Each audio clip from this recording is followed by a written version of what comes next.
Alright guys, today I wanted to make a video just covering a bit more of the Premier League's weekend action, and we'll start off with Chelsea v Everton, 2-2 draw. Really good game in the second half. First half it was a bit slow to get going. I think it was lacking in quality. I think the standout player was definitely Joao Felix, or Joao Felix as I think you meant to say it, Felix or however.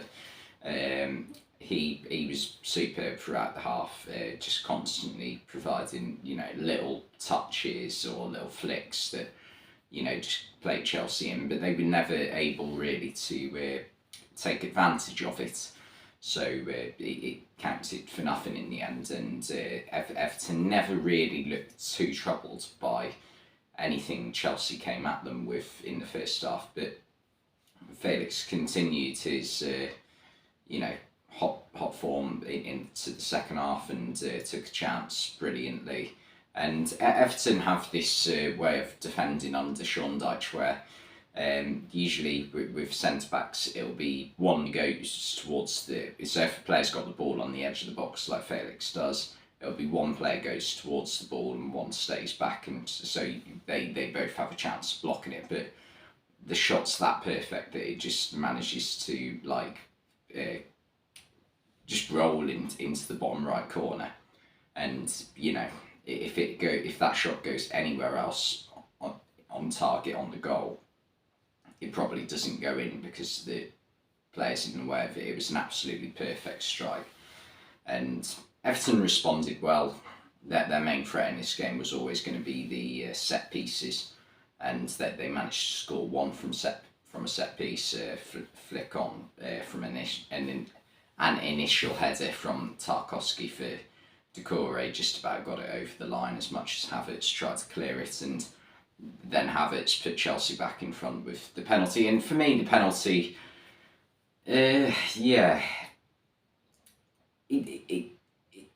definitely had the contact, but at the same time, you sort of feel as though Reece James sort of thinks, because he gets contact off Ben Godfrey, but sort of decides, right, I'm going to stay up here because I don't know if I'm going to get the penalty from the contact from Godfrey. So he sort of falls into Tarkowski, I feel, a little bit. So it probably is enough for a penalty, but you can certainly see the thinking behind what Reece James is doing. And, he sort of buys himself the penalty, I think. Havertz takes it and scores it. And then you just think, right, Chelsea, you're 2-1 up against Everton at home, don't do anything silly. And Everton picked the ball up 30 yards from goal maybe. And now you've got Kalidou Koulibaly, who for the past 6-7 years, I would say, is one of the defenders in European football who you look at and just think, you wouldn't want to come up against him as a striker. But Ellis Sims, who has never scored a Premier League goal before, as far as I know. He might have scored one, but hasn't this season, certainly. It just completely makes him look a fool. Just breezes past him and slots it into the back of the net past Kepa. And it just wasn't good enough from Koulibaly. It was too easy for Sims to get past him. He let Sims control the ball too easily, didn't get tight enough to him. So not good enough from Koulibaly in my opinion. And it's a disappointing result for Chelsea. It looked as though they've managed to string a couple of good results together, beating who had they beaten? They'd beaten Leicester and I've got a feeling Leeds in their past couple of Premier League games. So this will be a definite disappointing result. But for Everton, they kept fighting and they got something out of the game. And I keep saying the relegation battle this year in the Premier League is just ridiculously tough to call, because one week you'll have one opinion and then the teams you think probably will stay up, they all lose a game, and all the teams you think, maybe this is where they're starting to be a bit dead and buried, oh no, they win a game or they get something out of a game where you didn't expect it, and then the conversation restarts again. So it's really tough to call at the minute. But this is one heck of a result for Everton in the end, I think. And then the other game I wanted to cover today was Arsenal beating Crystal Palace 4-1 in a game where Arsenal just played once again some exceptional football.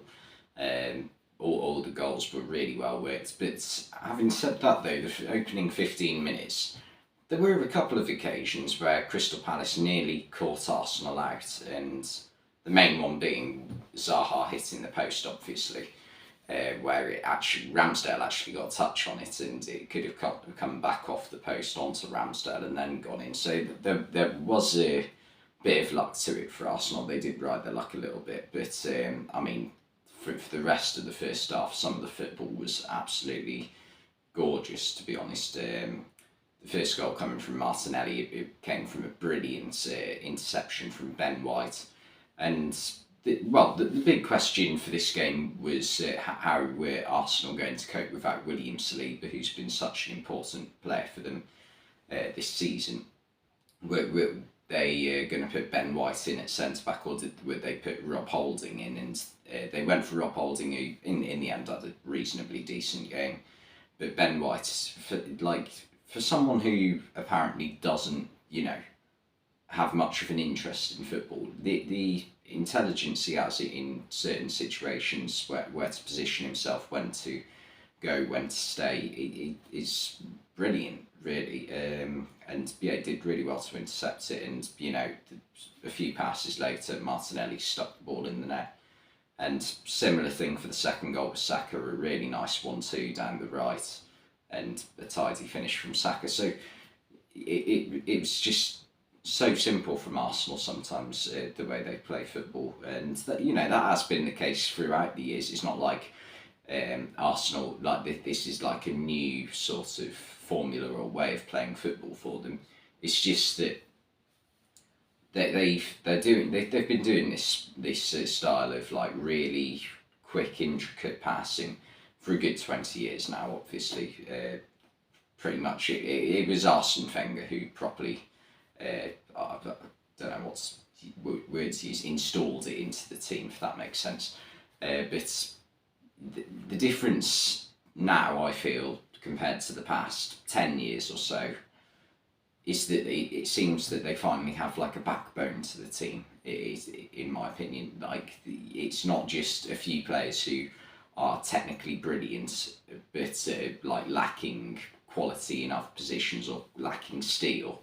They've got that now, and that's why they don't wilt once they have played some brilliant football, or when a team does get a bit of possession on, or get a bit of momentum against them. So that's the difference for me for Arsenal. I think they got 2 more goals, one for Xhaka, which was another brilliantly worked goal, and Saka got another Jeff Schlupp also with a consolation goal. But yeah, Palace, that they just don't have much to them, to be honest, other than trying to counter-attack the opponents, especially in big games as well.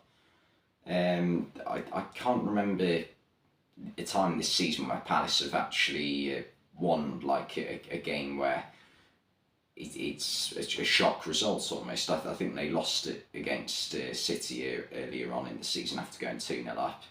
Drew recently to Liverpool, which was a good result, but Liverpool were poor that day.